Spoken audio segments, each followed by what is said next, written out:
Dear students, मैं प्रवीण चौहान साथ में एक बार फिर से आप सबके पाइपॉइंट क्लासेस में। और डियर स्टूडेंट्स, आज हम क्लास 11th का ऑसिलेशन जो चैप्टर है, जिसमें सिंपल हार्मोनिक मोशन, जो कि बहुत इंपॉर्टेंट चैप्टर है और बहुत ज्यादा इजी चैप्टर है, वो कवर करने वाले हैं। और अगर आपको ये वीडियो बहुत अच्छी लगे, समझ में आए कि बात, पहले तो मैं इतनी अच्छी लैंग्वेज में इतनी बढ़िया तरीके से आप लोगों को कवर कराऊंगा कि एक एक चीज आपके दिमाग में जाएगी। ठीक है, जो भी इसमें इंपॉर्टेंट चीजें हैं, जो भी इसमें छोटी छोटी से लेकर बड़ी बड़ी डेरिवेशन है, वो सब आपके दिमाग में जाएंगी, इतनी मेरी गारंटी है। अगर वीडियो में मजा आ जाए और चीजें आपको समझ में आए तो फटाफट से वीडियो को लाइक जरूर करना है यार, ठीक है। और अगर लाइक कर दोगे तो फिर सब्सक्राइब भी कर लेना, क्योंकि आपको इससे बढ़िया चीजें भी प्रोवाइड करी जाएंगी, ठीक है। और उसके बाद में अगर कोई दिक्कत रह जाती है तो आप मुझे कमेंट जरूर कर देना कि सर ये चीजें हमें जो है इस पर वीडियो बना दो, या इस वाले चैप्टर पर हमें वीडियो बना दो कि ये हमें अच्छे से क्लियर नहीं हुआ है, तो हम जरूर उस पर वीडियो बनाएंगे, ठीक है। उसके बाद अब हम शुरू करते हैं ऑसिलेशन। देखो, ऑसिलेशन शुरू करने से पहले बिल्कुल आपको बेसिक चीजें समझनी होंगी, जिनमें मैं आपको सबसे पहले बता देता हूं मोशन क्या है। तो व्हाट इज मोशन? तो मोशन से शुरुआत करते हैं। तो आप बोलोगे सर जी देखो, मोशन आप लोगों ने बहुत अच्छे से पढ़ा होगा चैप्टर 11th में, मोशन इन स्ट्रेट लाइन एक चैप्टर है, ठीक है, तो आप लोगों ने ये पढ़ा होगा।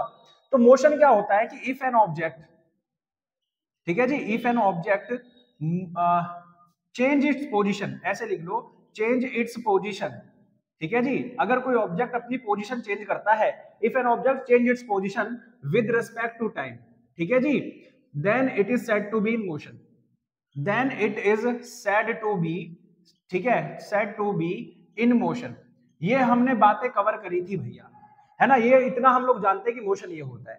लेकिन हमें जो है मोशन नहीं पढ़ना है, हम लोगों को पढ़ना है पीरियडिक मोशन, ठीक है, पीरियडिक मोशन। क्योंकि पीरियडिक मोशन इसलिए पढ़ना है क्योंकि पीरियडिक मोशन का ही एक टाइप है ऑसिलेशन, ठीक है, पीरियडिक मोशन का ही एक टाइप है ऑसिलेशन। ये भी हम आपको बताएंगे, लेकिन सबसे पहले पीरियडिक मोशन को कवर करते हैं कि क्या होता है पीरियडिक मोशन।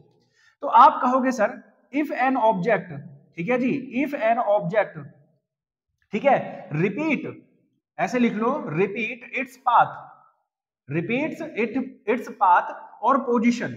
आप समझते रहे ना, देखो मेरी बात को, कि अगर कोई ऑब्जेक्ट अपने पाथ को रिपीट कर रहा है या अपनी पोजीशन को रिपीट कर रहा है, if an object repeat its path और position after an interval of time, ठीक है, after an interval of time, किसी भी टाइम इंटरवल के बाद में, ठीक है, then it is said to be, then it is said to be, ठीक है जी, इन मोशन। तो वो किस में होता है? पीरियडिक मोशन में होता है, ठीक है जी, पीरियडिक मोशन। ये बात समझ में आ जाएगी आप लोगों को अब अच्छे से। अब जैसे कि आप ये घड़ी देख रहे हो, इस घड़ी में देखो आपका क्या है भाई, तीन चीजें, तीन टाइप की इसमें निडल्स होगी। एक होती है इसमें, कौन सी निडल होती है? एक होती है इसमें सेकंड वाली, एक होती है मिनट वाली, एक होती है घंटे वाली। अब सेकंड वाली जो सुई है वो कितने टाइम में? आप बोलोगे सर 60 सेकंड में अपना राउंड पूरा करती है। मिनट वाली 1 घंटे में। और आवर वाली कितने घंटे में पूरा करती है? बताना जरा, है ना, नहीं पता। कई सारे बच्चे 24 घंटे बताएंगे। अबे नहीं, 12 घंटे में, 12 ही तो लिखे होते हैं अक्षर, तो 12 घंटे में अपना क्या करती है, वो पूरा काम कर लेती है, ठीक है, रिपीट कर लेती है। तो पीरियडिक मोशन में यही होता है कि अगर एक ऑब्जेक्ट बार बार अपनी पोजीशन को रिपीट करता है, ठीक है, तो वो कौन सा होता है? Periodic motion. For example, hands of a clock, ठीक है जी, हैंड्स ऑफ क्लॉक, कोई भी घड़ी का जो हैंड्स होते हैं, निडल होती है। दूसरा एग्जाम्पल आप ले लो, सन, सॉरी, अर्थ अराउंड द सन, हम सन को ही घुमा दे रहे थे अभी, है, अर्थ अराउंड सन। तो अर्थ जो है किसके चारों ओर चक्कर लगाती है? सन के चारों ओर चक्कर लगाती है। तो ये भी कौन सा है? आपका पीरियडिक मोशन है। उसके बाद में जब ये कवर कर लोगे तो यहीं पर आएगा ऑसिलेशन। अब आप पूछ सकते हो कि ऑसिलेशन क्या है, ठीक है जी। तो ऑसिलेशन अब आप लिखोगे इसमें कि it is a type of, it is a type of, अब आप यहां पर लिखोगे it is a type of periodic motion, है ना जी। अब यहां से क्लियर होंगी सारी चीजें आपको कि it is a type of periodic motion in which the object, ठीक है, in which the object moves to and fro, to and fro, और, ठीक है, टू एंड फ्रो, और इसको लिख सकते हैं back and forth, back and forth from the mean position, from the mean position, कि अगर कोई ऑब्जेक्ट अपनी मीन पोजीशन के to and fro, to and fro बोले तो आगे पीछे ऐसे ऐसे मोशन कर रहा है, तो उसको हम कहते हैं ऑसिलेशन। फॉर एग्जांपल ये देख लो आप लोग, है ना, मेरे पास ये मार्कर है, मार्कर को मैंने यहां से पकड़ा और इस मार्कर को यहां लाके छोड़ दिया, तो आप देखोगे वैसे ही मैं छोड़ दे रहा हूं, वापस अपनी पोजीशन में लौट रहा है, यहां से छोड़ दे रहा हूं फिर वापस अपनी पोजीशन में, यहां से छोड़ दे रहा हूं फिर पोजीशन में, यहां से छोड़ दे रहा हूं फिर पोजीशन में। तो आप ये देख रहे हो कि जो मार्कर है ये बार बार क्या कर रहा है, अपनी पोजीशन के, मेन पोजीशन कहां थी उसकी, सेंट्रल पोजीशन कहां थी, ये थी।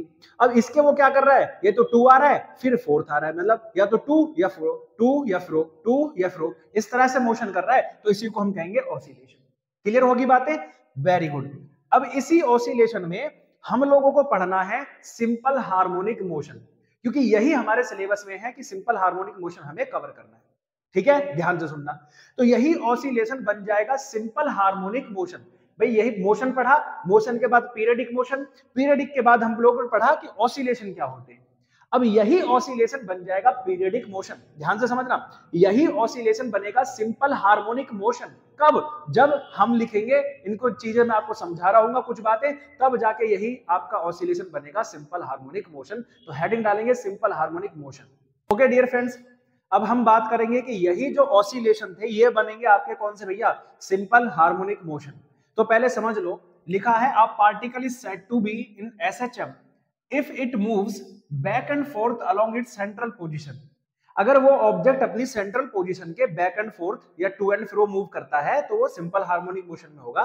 ध्यान से सुनो, कब, ऑन अ लाइन, एक लाइन पर, ठीक है, अंडर द रीस्टोरिंग फोर्स, जब तक उस पर क्या काम कर रहा हो, एक रीस्टोरिंग फोर्स काम कर रहा हो। थोड़ा सा ऐसे समझ लो इसमें कि अगर मान लो कि हमारे पास में ये बॉब लटका हुआ है, हमने इसे उठाकर यहां ले गए, है ना, यहां इसको उठाकर ले गए। अब ये बॉब ये इधर इधर इधर इधर इधर ऐसे, है ना, आगे पीछे मोशन करेगा, इधर भी जा सकता है ये, ठीक है, तो कोई दिक्कत नहीं है। तो इसको ही हम कहते हैं आपका एसएचएम। और ये जो है कोई ना कोई डिस्प्लेसमेंट जब कवर करता है तो इस पर बेटा जब ये वापस आता है ना, भाई ये तो डिस्प्लेस्ड हो गया यहाँ, जब ये वापस आएगा तो वापस आने के लिए क्या करेगा, एक फोर्स लगेगा, रिस्टोरिंग फोर्स, जो इसे मीन पोजीशन या सेंट्रल पोजीशन में लेकर आता है। अब ये जो रिस्टोरिंग फोर्स होता है इसका डिस्प्लेसमेंट, ये जो है डिस्प्लेसमेंट के प्रोपोर्शनल होता है, ठीक है। एंड एंड एंड ऐसे लिख लो इसमें, एंड अपोजिट काम करता है, अपोजिट टू द डिस्प्लेसमेंट, ठीक है, डिस्प्लेसमेंट एक तो प्रोपोर्शनल है लेकिन अपोजिट काम करेगा। डिस्प्लेस्ड ऐसे हो रहा है तो रिस्टोरिंग फोर्स ऐसे लगेगा, अगर ये ऐसे डिस्प्लेस्ड हो रहा है तो रिस्टोरिंग फोर्स इस डायरेक्शन में लगेगा, यानी दोनों की डायरेक्शन एक दूसरे के अपोजिट होती है। ये किसने बताया था, it is a law of Hooke's, ठीक है, इट इज हुक्स लॉ। ऐसे भी लिख सकते हो कि ये हुक्स लॉ भी है। यहां से आपसे पूछा जाए कि हुक्स लॉ क्या है तो लिख देना यही हुक्स लॉ है। और इन्होंने ये बताया था कि एफ जो है प्रोपोर्शनल होता है डिस्प्लेसमेंट के, इसका मींस, लेकिन जो साइन होता है वो कैसा होता है, नेगेटिव, दोनों एक दूसरे के अपोजिट काम कर रहे होते हैं। दूसरी बात इन्होंने ये भी बताई थी कि द ग्रेटर डिस्प्लेसमेंट, जितना ज्यादा डिस्प्लेसमेंट होगा, द ग्रेटर विल बी, ठीक है, द ग्रेटर विल बी आपका क्या होगा, रीस्टोरिंग फोर्स, ठीक है, रीस्टोरिंग फोर्स, यानी जितना ज्यादा आपका डिस्प्लेसमेंट होगा उतना ही ज्यादा आपका रीस्टोरिंग फोर्स भी होगा।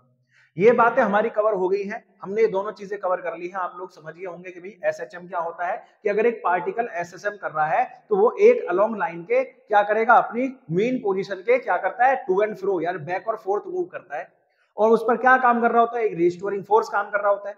जब रिस्टोरिंग फोर्स काम कर रहा होता है तो रिस्टोरिंग फोर्स के बारे में जानना जरूरी है कि रिस्टोरिंग फोर्स हमेशा डिस्प्लेसमेंट के प्रोपोर्शनल होता है, लेकिन डायरेक्शन कैसी रहती है, अपोजिट रहती है। उसके बाद में जो ग्रेटर, जितना ज्यादा डिस्प्लेसमेंट होगा उतना ही रिस्टोरिंग फोर्स भी मैक्सिमम हो जाएगा। ये सारी बातें आप लोगों को समझ में आ गई होंगी। तो आप ये कहेंगे कि एक ऑब्जेक्ट किसमें है, एसएचएम में है या सिंपल हार्मोनिक मोशन में है। ये बातें कवर होने के बाद आप लोग ये कहेंगे कि भैया कोई भी ऑब्जेक्ट है वो किसमें होगा, सिंपल हार्मोनिक मोशन में होगा।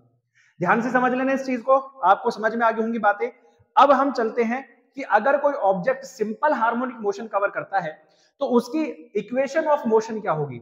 जब वो मोशन कर रहा है तो जितना वो डिस्प्लेस्ड हो रहा है उस डिस्प्लेसमेंट का इक्वेशन क्या आएगा, ठीक है। इसे समझने के लिए मैं आपको कुछ बहुत सारी बेसिक बातें बताऊंगा, है ना, चीजें आपको समझाऊंगा। जैसे सर्कुलर मोशन समझ लो, जैसे यहां पर समझ लो आप, मान लो कि अगर एक सर्कुलर मोशन हो रहा है और कोई भी ऑब्जेक्ट, सर इसमें क्या कर रहा है भैया, देखो यहां से चलना शुरू किया, वापस यही लौट कर आ गया, तो क्या ये एसएचएम है या नहीं है, या आप कहोगे ऑसिलेशन है या नहीं है ना। अब इसमें देखो, इसके साथ साथ जो इसका नॉर्मल है, भाई मान लो ये ऑब्जेक्ट यहां से चलकर यहां पहुंचा तो इसका जो नॉर्मल था ये डिस्प्लेस्ड हुआ, फिर ये आकर यहां हो गया तो ये डिस्प्लेसमेंट 0 हो गया, फिर ये पहुंचा तो नॉर्मल फिर से यहां पहुंच गया, ठीक है। जैसे जैसे ये चल रहा है वैसे वैसे नॉर्मल भी आपका मूव कर रहा है। नॉर्मल यहाँ पहुंचा, फिर यहाँ पहुंचा, नॉर्मल ऊपर पहुंच गया, ये यहाँ पहुंचा, भाई सब नॉर्मल इधर आ गया। तो इसका जो नॉर्मल है वो up and down up and down up and down up and down, इस लाइन के अलाउंग क्या कर रहा है, अप एंड डाउन या बैक एंड फोर्थ इस तरह से मूव कर रहा है। इसको ही हम क्या कहते हैं, एसएचएम। तो जब भी कोई ऑब्जेक्ट ऐसे सर्कुलर पाथ पर मोशन कर रहा है तो उसका जो नॉर्मल है वो क्या कर रहा है, एसएचएम कर रहा है। अब इसी के थ्रू हम क्या निकालेंगे, इसका मोशन ऑफ इक्वेशन निकालेंगे किसी भी एसएचएम ऑब्जेक्ट का। समझते हैं, देखो कैसे। Okay dear friends, equation of motion in SHM, इसके बारे में हम लोग बात कर रहे थे। तो भाई मान लो कि हमारे पास में ये एक पार्टिकल है जो इसके अलोंग में रोटेट कर रहा है, ठीक है। अब ये इसकी होगी भाई साहब नॉर्मल की पोजीशन। तो मान लो किसी टाइम ये ऑब्जेक्ट यहां रखा हुआ था, अब ये उठकर कहां पहुंच गया, इस वाली पोजीशन पर पहुंच गया, ठीक है, पार्टिकल है। अब ये जब इस वाली पोजीशन पर पहुंच गया तो आप मानोगे भाई इसकी जो रेडियस है वो कितनी है, ए है। मान लो कि ये जो इसकी रेडियस है वो कितनी है, ए है। तो ये वाली लाइन भी क्या होगी, ए ही इसकी रेडियस होगी। अब जब ये मूव कर रहा है तो कैसे मूव कर रहा है, सर्कुलर पाथ पर मूव कर रहा है। तो जब कोई ऑब्जेक्ट सर्कुलर पाथ पर मूव करता है तो उसका डिस्प्लेसमेंट जो है वो क्या होता है, एंगुलर डिस्प्लेसमेंट होता है, दैट इज थीटा। और एंगुलर डिस्प्लेसमेंट होता है सर जी ओमेगा इंटू टी। पढ़ा होगा आपने, नहीं पढ़ा तो मैं बता दे रहा हूं। Angular velocity omega is equal to होता है एंगुलर डिस्प्लेसमेंट अपॉन टाइम। तो अगर थीटा निकालना है तो ओमेगा इंटू टी हो गया। तो जब ये पार्टिकल यहां से उठकर यहां पहुंचा तो इसका नॉर्मल यहां से उठकर यहां पहुंच गया। बोलोगे हाँ जी सर।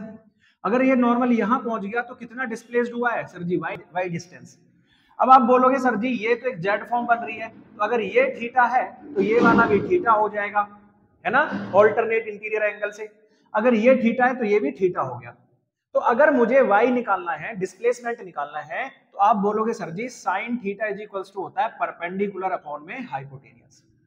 अब आप बोलोगे सर जी साइन थीटा ही क्यों लगाया, क्योंकि मुझे वैल्यू किसकी गिवन है, या तो हाइपोटेनियस की और एक परपेंडिकुलर की वैल्यू गिवन है, तभी तो साइन थीटा निकलेगा। तो परपेंडिकुलर और हाइपोटेनियस में रिलेशन किसका होता है, साइन थीटा का। अब परपेंडिकुलर कितना है y, हाइपोटेनियस कितना है a, तो y इज इक्वल्स टू हो गया a साइन थीटा। और थीटा की वैल्यू आप सबको पता है a साइन ओमेगा t, है ना, कोई दिक्कत नहीं है। अब यहां पर जो a है, मैंने बोला था रेडियस है, रेडियस के साथ साथ ये एम्पलीट्यूड का भी काम कर रही है ना। एम्पलीट्यूड, एम्पलीट्यूड क्या होता है, the maximum displacement covered by the object, कितना मैक्सिमम डिस्प्लेस्ड हो रहा है, ठीक है, अभी ग्राफ से भी समझाऊंगा। तो y इज इक्वल्स टू हो गया a sin ओमेगा t, इतना इसका डिस्प्लेसमेंट हो गया। अगर इसमें कोई फेज डिफरेंस आ जाए, फेज डिफरेंस आ जाए, ठीक है, तो आप लिख सकते हैं y is equals to a sin omega t plus minus 5, minus का आता है माइनस का, प्लस का आता है प्लस का, कोई फेज डिफरेंस आ जाए तो ये इस तरह की इक्वेशन बन जाएगी। अब इस इक्वेशन का अगर हम ग्राफ की बात करें कि इसका ग्राफ कैसे बनेगा, तो आप बोल रहे हो सर जी y डिपेंड करता है ऐसे इस पर एम्पलीट्यूड पर।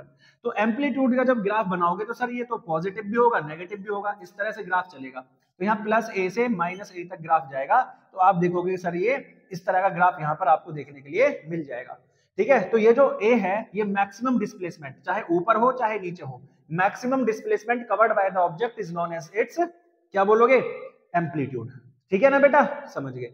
तो ये होगा आपका equation of motion in SHM. अब जो हम लोगों ने डिस्प्लेसमेंट फाइंड कर लिया इससे कि y क्या है डिस्प्लेसमेंट, तो वी नीड द वेलोसिटी, कि हमें वेलोसिटी भी फाइंड करनी है कि अगर कोई ऑब्जेक्ट भैया इस डिस्प्लेसमेंट से कवर चल रहा है तो उसका वेलोसिटी क्या होगा। तो वेलोसिटी निकालने के लिए अगली पेज पर चलते हैं हम इसके, ठीक है। तो dear friends velocity in SHM, simple सी बात है, अगर डिस्प्लेसमेंट मिल गया तो डिस्प्लेसमेंट कितना था, y is equals to a sin omega t, ये इसका डिस्प्लेसमेंट था। तो अगर मुझे वेलोसिटी चाहिए तो आप कहते हो सर जी हम ऑन बोथ साइड, हम दोनों तरफ का डिफरेंशिएशन कर देते हैं। तो भाई dy अपॉन में dt इज इक्वल्स टू हो जाएगा सर जी कितना, a d ओवर dt किसका, साइन ओमेगा t का। अब बहुत सारे बच्चे तुम में से ऐसे होंगे जिनको साइन का डिफरेंशिएशन ही नहीं पता होगा, तो जिनको नहीं पता मैं उनको बता दूं कि साइन का डिफरेंशिएशन होता है कॉस, ठीक है, कॉस ओमेगा टी, ठीक है। और ये जो एक्स्ट्रा चीज होती है ये इनटू में आ जाती है, टी को छोड़कर कुछ भी एक्स्ट्रा होगा वो इनटू में आ जाएगा। तो इस हिसाब से dy अपॉन dt हो गया आपका a omega cos omega T. लेकिन हमारे पास तो इक्वेशन किस में है, साइन में है, तो हम इस कॉस को ऐसे बदल लेंगे, आप लोगों ने पढ़ा होगा sine square theta plus cos square theta is equals to 1। तो कॉस स्क्वायर थीटा हो जाता है 1 माइनस साइन स्क्वायर थीटा। तो अगर केवल आपको कॉस थीटा निकालना है तो रूट में हो जाएगा 1 माइनस साइन स्क्वायर थीटा। तो dy अपॉन dt जब आप निकालोगे तो कितना आएगा a ओमेगा, और cos की जगह पर रख दोगे 1 माइनस साइन स्क्वायर थीटा, लेकिन थीटा कितना है ओमेगा टी है। अब साइन की वैल्यू यहां से निकाल लो, कितना हो जाएगा y upon a is equals to sine omega T. आप पुट करोगे तो dy अपॉन dt जो कि किसके इक्वल है वेलोसिटी के, a omega 1 minus y upon a, लेकिन यहां हो जाएगा स्क्वायर क्योंकि साइन का स्क्वायर लगा हुआ है, सिंपल सी बात है। ठीक है जी। अब इसका आप एलशियम लोगे तो v इज इक्वल्स टू हो गया a ओमेगा और रूट में कितना a square minus Y square upon में a स्क्वायर, पूरे का रूट। अब भाई नीचे वाले का रूट हटेगा तो a square minus Y square upon में a हो गया, a से a कैंसिल हो गया तो v is equals to omega a square minus Y square. ठीक है जी, क्योंकि a से a कैंसिल हो गया तो ये आ जाता है आपका v वेलोसिटी। ठीक है जी, कोई दिक्कत इसमें? बोलोगे ना जी। अगर मुझे वेलोसिटी का ग्राफ खींचने के लिए पूछा जाए कि इसका ग्राफ कैसे बनेगा, ठीक है, सिंपल सी बात है, कोई दिक्कत है नहीं। तो ग्राफ कैसे बनेगा, तो आप बोल रहे हो सर जी जो ग्राफ है वो किस पर डिपेंड करता है, ए ओमेगा कॉस ओमेगा टी। तो इसका जो ग्राफ है वो ए ओमेगा पर डिपेंड कर रहा है, और क्या है चीज में ग्राफ में, कॉस ओमेगा टी है। तो अगर इसका ग्राफ खींचा जाए तो भाई साहब इसका जो ग्राफ हो यहां से शुरू हो रहा होगा, ठीक है जी, और यहां पर उसकी पहली साइकिल होगी इस तरह से, जीरो से लेकर ये इसका पहला टाइम पीरियड, फिर आगे ऐसे ही चलता चला जाएगा। ठीक है जी, तो ये इसका ऐसे टाइम पीरियड बनेगा।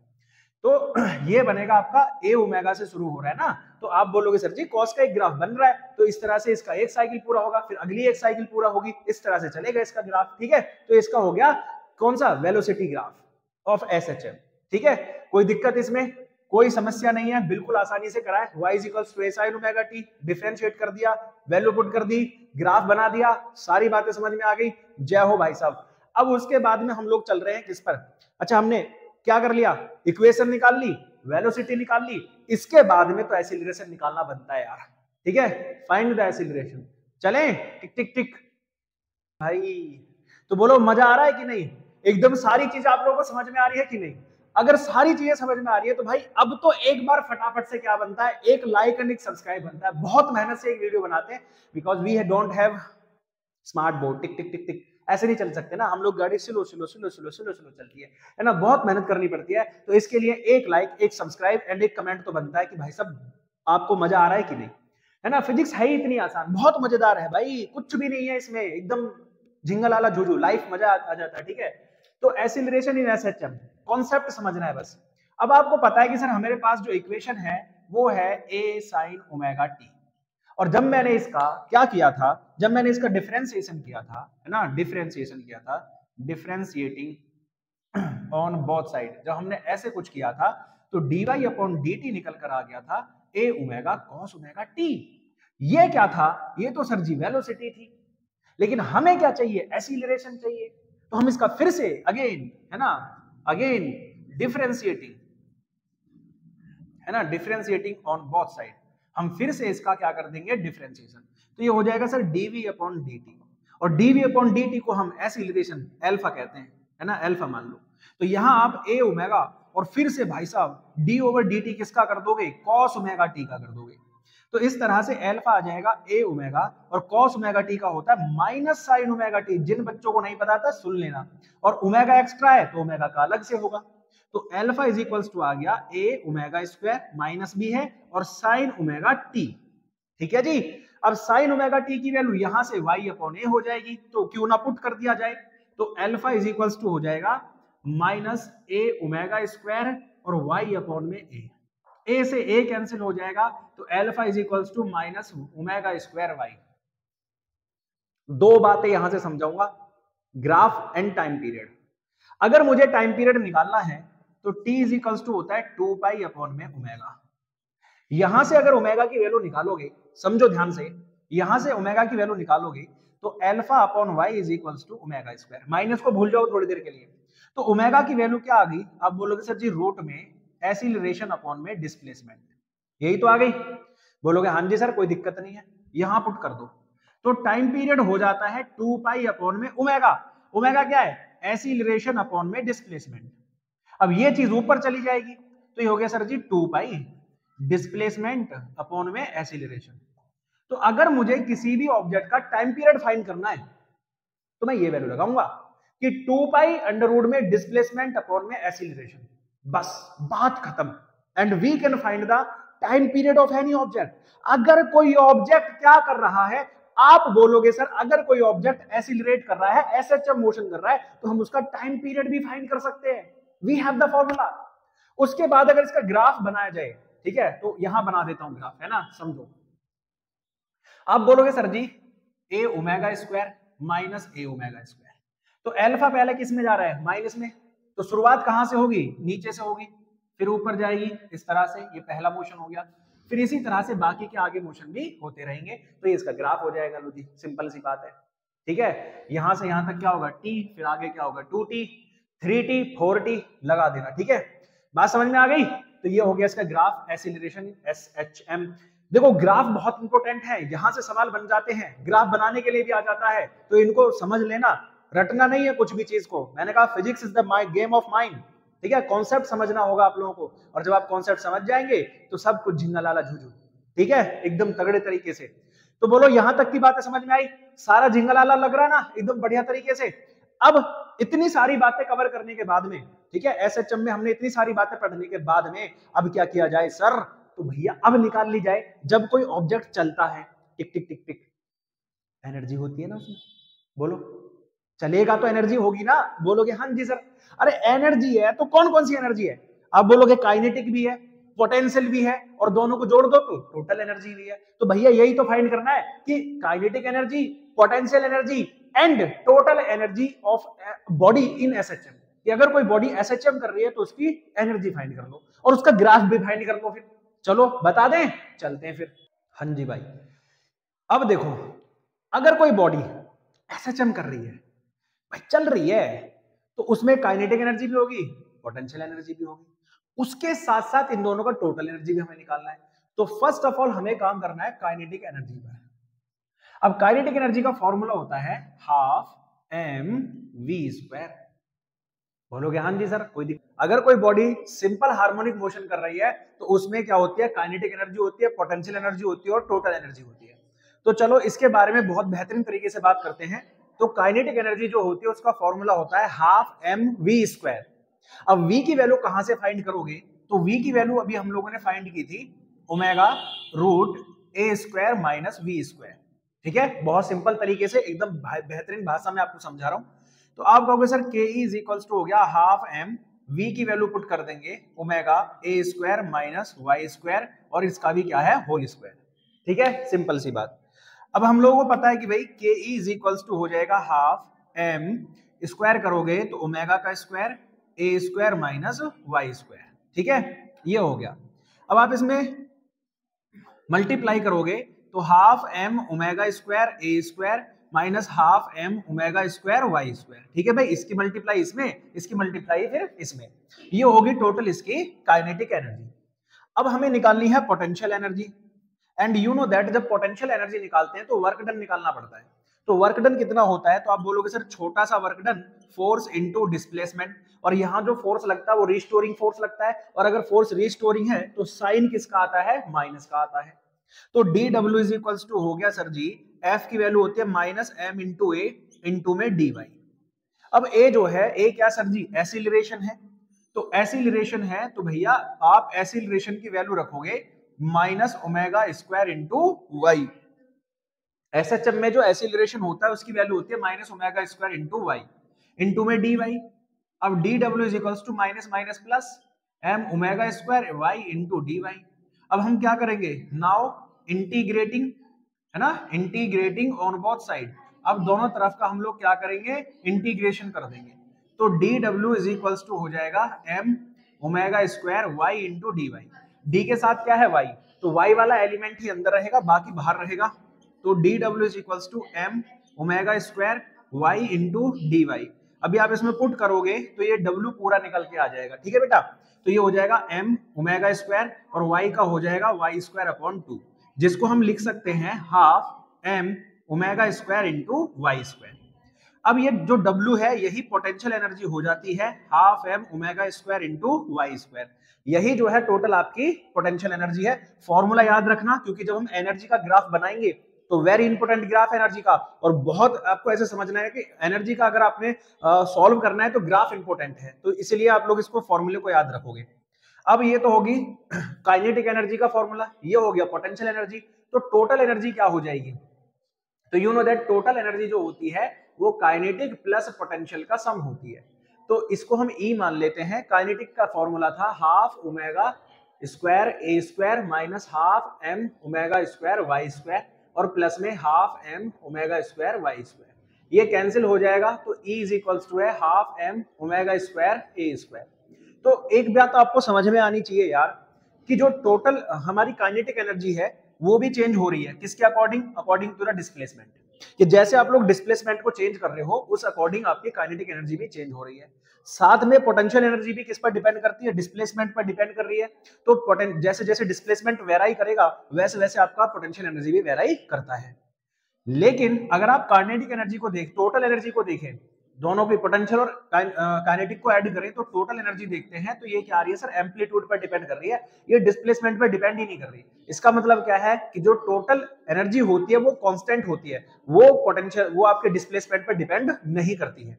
तो किसी भी ऑब्जेक्ट जब कोई एसएचएम कर रहा होता है तो उसकी जो टोटल एनर्जी है, ठीक है, जो कि काइनेटिक और पोटेंशियल का सम होती है, वो एक कांस्टेंट होती है। कैसी होती है? कांस्टेंट एनर्जी होती है ना, कांस्टेंट एनर्जी होती है। तो इसको जो है भैया किसी भी डिस्प्लेसमेंट पर इस पर कोई फर्क नहीं पड़ता। अब हम बात करते हैं इसके ग्राफ की। ग्राफ को समझाने के लिए मुझे इसको रफ करना पड़ेगा क्योंकि इसका जो ग्राफ है वेरी इंपॉर्टेंट ग्राफ है। एकदम तरीके से मैं आपको समझाऊंगा। पहले एक साइकिल के लिए समझाऊंगा, फिर हम इसके टोटल जो है ढेर सारी साइकिल के लिए इसके ग्राफ को स्टडी करेंगे कि कैसे इसका ग्राफ बनेगा। तो सबसे पहले समझते हैं, हेडिंग डाल लेंगे आप लोग, ग्राफ ऑफ एसएचएम या graph of energy in SHM. तो चलो इसको स्टडी करते हैं। ग्राफ में अगर कोई चीज इंपॉर्टेंट थी तो मैंने बताया आपको, वो था इसका एनर्जी ग्राफ, बहुत इंपॉर्टेंट था। लेट्स स्टडी कि ये ग्राफ कैसे बनेगा, कैसे काम करता है। तो उसको समझने से पहले आपको कुछ बातें ध्यान से समझनी है जो मैं आपको यहां पर समझा रहा हूं। देखो बेटा, जो काइनेटिक एनर्जी होती है उसका फॉर्मूला होता है half M omega square A square minus Y square. ठीक है, इतनी बात समझ में आ गई। और जो पोटेंशियल एनर्जी होती है उसका फॉर्मूला था half M omega square Y square. अब एक बात समझनी है आप लोगों को, देखो ध्यान से। अब हम मान लेते हैं कि एट एक्स इज, या एक्स मतलब वाई, वाई क्या है? डिस्प्लेसमेंट, वाई इज डिस्प्लेसमेंट, है ना। अगर डिस्प्लेसमेंट मैक्सिमम हो जाए, अगर आपका डिस्प्लेसमेंट मैक्सिमम है, ध्यान से समझना, तो काइनेटिक एनर्जी में डिस्प्लेसमेंट कब मैक्सिमम होगा? जब y is equals to amplitude. Amplitude क्या होता है? जो मैक्सिमम डिस्टेंस उसने कवर की है वही उसका एम्पलीट्यूड भी होता है। तो y किसके इक्वल हो जाएगा? a के। मैक्सिमम डिस्टेंस में y इक्वल हो जाएगा a के। बिल्कुल सिंपल सी बात है। तो उस समय kinetic energy half M omega square A square minus A square. तो उस समय आप देख रहे हो कि काइनेटिक एनर्जी हो जाती है मिनिमम। लेकिन अगर हम पोटेंशियल एनर्जी की बात करें, पोटेंशियल एनर्जी की बात करें तो हाफ एम ओमेगा स्क्वायर और ए की वैल्यू y की जगह रख दोगे a, तो ये हो जाएगा a स्क्वायर। यानी हमें इतना समझ में आता है कि जब हमारा डिस्प्लेसमेंट मैक्सिमम होता है, जब हमारा डिस्प्लेसमेंट मैक्सिमम होता है तो काइनेटिक एनर्जी जीरो होती है, लेकिन पोटेंशियल एनर्जी उस समय पर मैक्सिमम होती है। पहली बात समझ में आ गई। फिर हमें दूसरी बात ये समझनी है इसी में, अगर हमारी सेकंड कंडीशन ये समझनी है कि इफ डिस्प्लेसमेंट जो हम बात कर रहे हैं वो y is equals to minimum है, जीरो है, तो आप ये देखोगे कि काइनेटिक एनर्जी जो है half M omega square A square, क्योंकि ये तो जीरो हो गया, ठीक है, ये तो जीरो हो गया। और उस समय पर जो पोटेंशियल एनर्जी है वो half M omega square into zero हो जाएगा। तो उस समय पर पोटेंशियल एनर्जी हो जाएगी जीरो। ठीक है, समझ गए? नहीं समझ गए? ठीक है, तो उस समय पर जो पोटेंशियल एनर्जी वो कितनी हो जाएगी? जीरो हो जाएगी। तो जब काइनेटिक एनर्जी मैक्सिमम है, पोटेंशियल एनर्जी मिनिमम होती है। ठीक है, जब काइनेटिक एनर्जी मिनिमम है तो पोटेंशियल एनर्जी मैक्सिमम, और जब काइनेटिक एनर्जी मैक्सिमम है तो पोटेंशियल एनर्जी मिनिमम। ठीक है, अब अगर मुझे इसकी साइकिल का, एक साइकिल का ग्राफ बनाना है, ये समझो यहां पर, तो मैंने मान लिया कि ये जो है इसके एक्सट्रीम पोजीशन है, यहां पर ये एक्सट्रीम पोजीशन है। एक्सट्रीम मतलब जो मैक्सिमम डिस्प्लेसमेंट है ना, वो है इसका। ठीक है बेटा, अब काइनेटिक एनर्जी में देखो, जो आप देख रहे हैं वो किस पर डिपेंड करती है? वाई स्क्वायर के। तो यहां पर जो वेराई करेगा ग्राफ वो ऐसे ऐसे नहीं करेगा, ऐसे उड़ता हुआ जाएगा, पैराबोलिक ग्राफ बनेगा। तो यहां से देखो कि इस तरह से पैराबोलिक ग्राफ आपका बनेगा। जब आपका देखो ध्यान से समझो, जब डिस्प्लेसमेंट मैक्सिमम होता है तो kinetic energy zero, kinetic energy का ग्राफ है ये, इस पॉइंट पर जाकर ये सबसे ज्यादा मैक्सिमम होगी। इसी को लेकर हम लोग इसका क्या खींच लेते हैं, एक बॉन्ड खींच लेते हैं, ठीक है। यहां पर ये काइनेटिक एनर्जी है, ये काइनेटिक एनर्जी है, ये काइनेटिक एनर्जी, और ये देखो ये जो ग्राफ है ये इसका जीरो है। जब ये पोजीशन जीरो होगी तो काइनेटिक एनर्जी मैक्सिमम हो जाएगी। लेकिन वहीं अगर हम इसको देख रहे थे पोटेंशियल एनर्जी, तो पोटेंशियल एनर्जी इसके अपोजिट थी। जब आपका डिस्प्लेसमेंट मिनिमम था तो पोटेंशियल एनर्जी हाईएस्ट थी। तो अगर इसका ग्राफ खींचोगे तो इस तरह से ग्राफ खींचेगा इसका, ठीक है भैया, ऐसे बना लेना इसको, ठीक है, थोड़ा सा पैराबोलिक सिचुएशन में। तो ये जो है आपका ये हो गया पोटेंशियल एनर्जी का ग्राफ, ये पोटेंशियल एनर्जी है और ये आपकी काइनेटिक एनर्जी है। डिस्प्लेसमेंट मैक्सिमम है तो पोटेंशियल जो है मिनिमम है, सही है ना। और जब डिस्प्लेसमेंट मैक्सिमम है मिनिमम है तो काइनेटिक एनर्जी जो है क्या है आपकी मैक्सिमम है। तो ये चीज इनके ग्राफ में आती है। अब इनका अगर मैं टोटल ग्राफ बनाऊं, ठीक है, तो अब ध्यान से सुनना, जो मैं रेड पेन से बनाऊंगा वो होगा आपका किसका ग्राफ में, पोटेंशियल एनर्जी का। तो पोटेंशियल एनर्जी मैक्सिमम ऐसे, तो उस समय पर काइनेटिक एनर्जी, अब जो ब्लैक से बना रहा हूं वो काइनेटिक एनर्जी का है, तो यहां से इस तरह से वेराई करेगी, ठीक है, ऐसे वेराई करती चली जाएगी। तो ये हो जाता है एनर्जी ग्राफ, है ना जी, एनर्जी ग्राफ। किसी भी एसएचएम में जो एनर्जी होती है वो इस तरह की होती है। ये है आपकी काइनेटिक एनर्जी और ये है आपकी पोटेंशियल एनर्जी। तो ये जो ग्राफ है बहुत ज्यादा इंपॉर्टेंट है, ये आपको समझ में आना चाहिए कि काम कैसे कर रहा है। और आई होप कि आपको बहुत अच्छे से समझ में आया होगा क्यों ऐसा ग्राफ बन रहा है। ये एक साइकिल के लिए है और ये ढेर सारी साइकिल के लिए है। आई होप मजा आया है, और मजा आया हो, चीजें समझ में आई हो, तो फटाफट से एक काम तो बनता है भाई, वीडियो को लाइक करके जाओ और चैनल को सब्सक्राइब कर दो, और जितने भी लोग हैं सबको साथ शेयर कर दो कि भाई बेहतरीन वीडियो है, ठीक है। उसके बाद में जब हमने एसएचएम वगैरह कंप्लीट कर लिया, अब हम चलते हैं किसकी तरफ में, कि एक सिंपल पेंडुलम है, वो क्या कर रहा है, मोशन कर रहा है। तो उसका मोशन क्या है, सिंपल हार्मोनिक मोशन है। एंड उसमें हमें टाइम पीरियड निकालना है कि टाइम पीरियड किस पर डिपेंड करता है, और उसमें बहुत सारी मैं आपको इंटरेस्टेड बातें बताऊंगा, ध्यान से समझना, ठीक है। वाले हैं SHM of a simple pendulum, ठीक है। तो यहां हेडिंग डाल दो आप लोग, SHM of a simple pendulum, ठीक है जी। एक हमारे पास में सिंपल पेंडुलम है, काम कैसे कर रहा है ध्यान से समझो। देखो बेटा, ये हमने एक बेस है, इस बेस से हमने एक बॉब को हैंग कर दिया। बॉब जानते हैं ना आप लोग, इस तरह से ये बॉब को हमने हैंग कर दिया। इस बॉब का जो मास है वो mg है, जो कि नीचे की तरफ वेराई कर रहा है, ठीक है। अब ये जो बेस है इसको s और s' नाम दे देते हैं। अब जो जिस लेंथ पर ये है ना, जिस वायर से हैंग कर रहा है, उस वायर की कोई ना कोई लेंथ तो होगी। आप बोलोगे हाँ जी सर, तो वो लेंथ कितनी है, आप बोलोगे सर जी वो लेंथ है l, स्मॉल l। अब आप थे, क्योंकि आपको तो एसएचएम कराना है, तो आपने इस बॉब को ऐसे पकड़कर खींच दिया। अब जैसे खींचा तो ये x डिस्टेंस डिस्प्लेस्ड हो गया, ठीक है। तो आप बोलोगे सर जी जो धागा था वो इधर आ गया, अब बॉब भी यही पहुंच गया, लेकिन जो वेट है वो तो नीचे की तरफ ही रहता है ना, तो mg नीचे की तरफ लगेगा।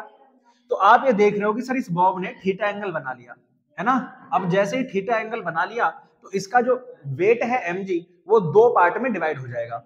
एक होगा इसका mg cos थीटा, ठीक है, जो किसको बैलेंस करेगा, टेंशन को। टेंशन किस पर वर्क कर रहा है, इसके धागे पर, वायर पर, ठीक है। तो ये जो mg cos थीटा है इसको क्या करेगा, बैलेंस करेगा। और दूसरी बात है कि एक और है mg sin थीटा, ये आपको प्रोवाइड करेगा क्या, रीस्टोरिंग फोर्स। इसी mg sin थीटा की वजह से रीस्टोरिंग फोर्स लग रहा है, तो ये ऑब्जेक्ट अपनी इस पोजीशन, एक्सट्रीम पोजीशन से वापस कहां पहुंचेगा, सेंट्रल या मीन पोजीशन पर पहुंचेगा। तो आप ये देख रहे हो कि माइनस क्यों आया है, क्योंकि restoring force is always opposite to the displacement, ठीक है। इतनी बातें हम लोगों को क्लियर हो गई। अब हमें यह समझना है कि F इज इक्वल्स टू था mg sin theta. If theta is very small, है ना, जो थीटा है वो बहुत ज्यादा छोटा हो जाए, तो साइन थीटा अप्रोक्सीमेटली थीटा लिखा जा सकता है। तो F इज इक्वल्स टू हो जाएगा माइनस mg थीटा। और थीटा जो है अगर किसी बच्चे ने पढ़ा हो तो वो जानता होगा कि एंगल इज इक्वल्स टू होता है आर्क अपॉन में रेडियस। भैया theta is equals to arc क्या है, जहां तक ये डिस्प्लेस्ड हुआ है यही तो आर्क है, तो कितना है ये आर्क x, और रेडियस कितनी है इसकी, आप बोलोगे l है।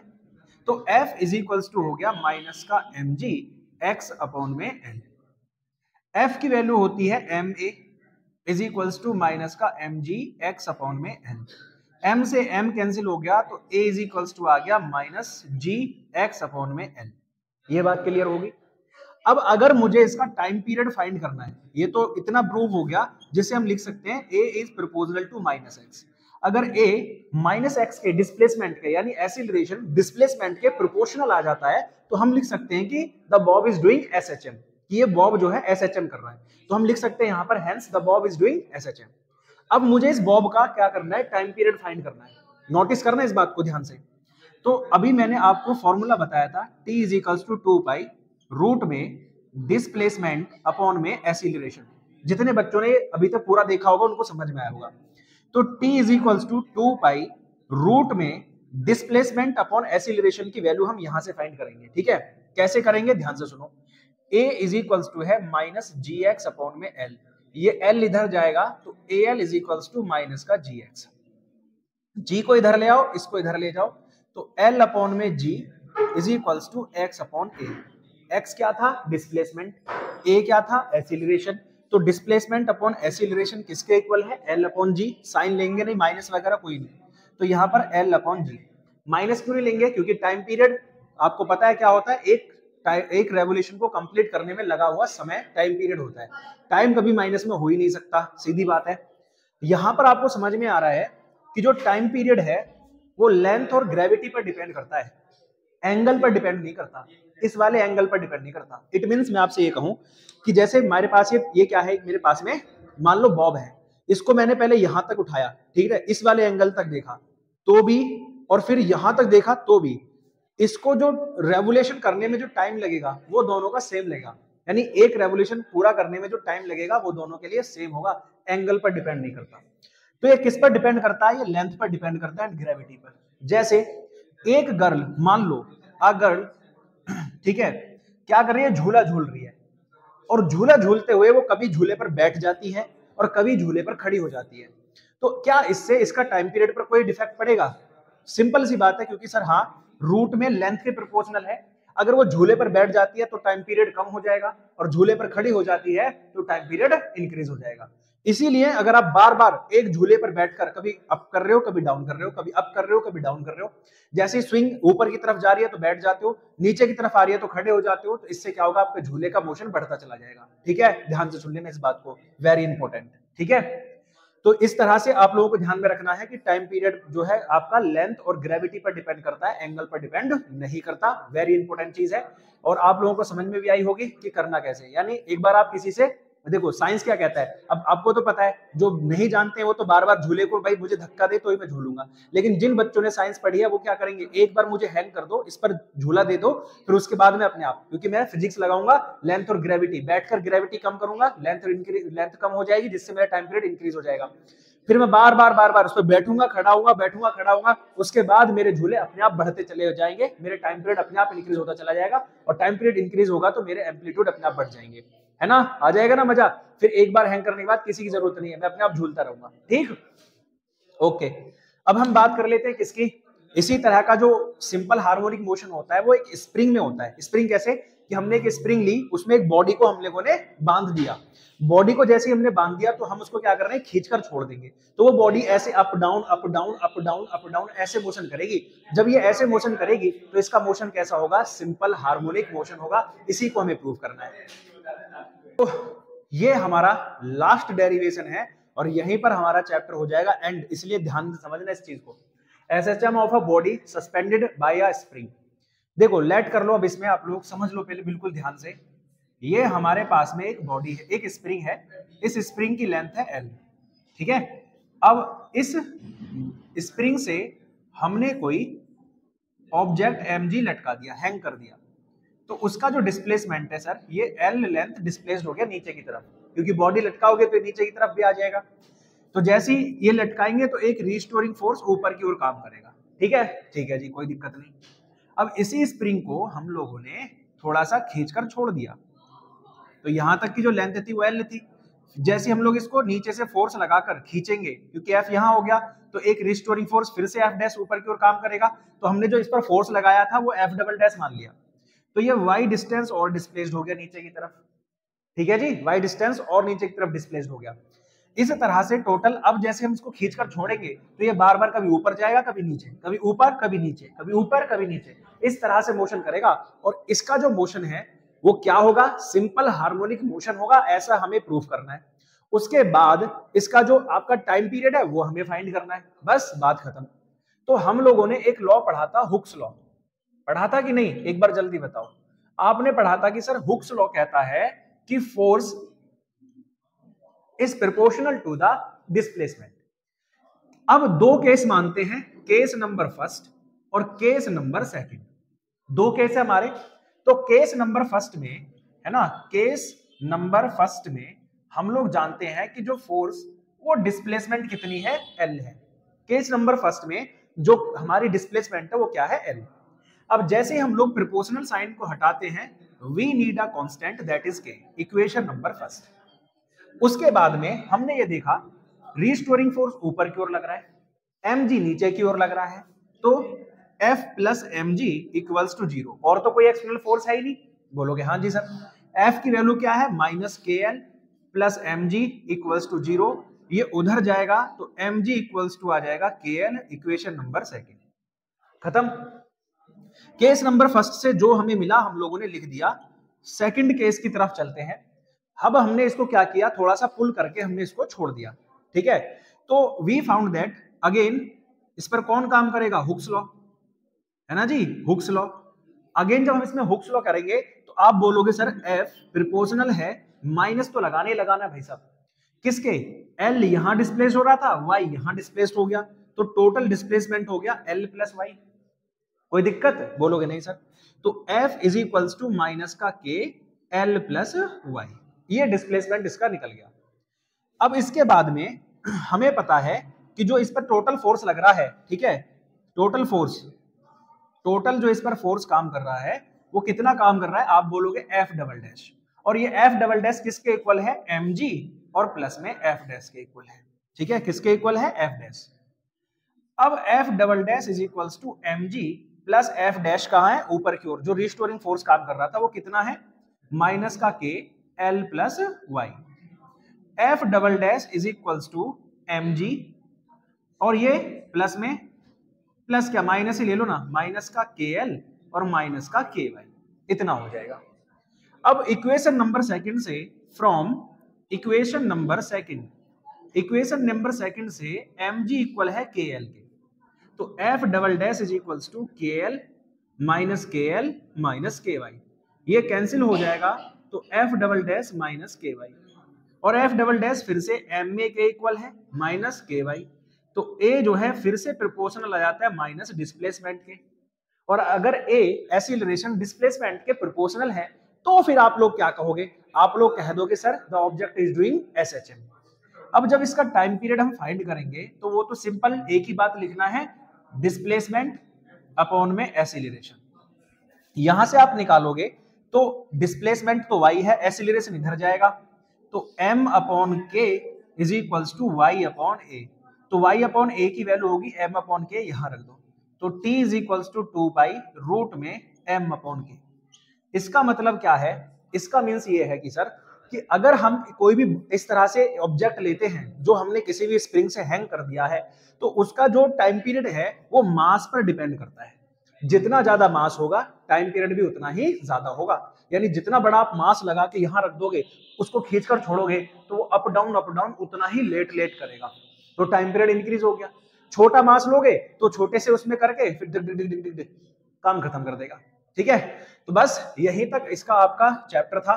कोई दिक्कत रही हो, कोई बात समझ में ना आई हो तो भाई मुझे जरूर बताना, और अगर मजा आया हो, सारी चीजें आपको समझ में आई हो, तो फटाफट से एक काम करना है भाई, सबने वीडियो को लाइक कर दो, चैनल को सब्सक्राइब कर दो और दोस्तों के साथ में जल्दी से जल्दी शेयर कर देना। और अगर ऐसे ही कोई और जिसमें बच्चों के एग्जाम स्टार्ट होने वाले हैं या जिनके बिल्कुल आने वाले हैं, उनको और किसी और सब्जेक्ट पर या कोई और चैप्टर पर वीडियो चाहिए तो फटाफट से हमें कमेंट कर दें, ठीक है, हम उस पर जरूर वीडियो बनाएंगे, ठीक है। मिलेंगे अगली वीडियो में।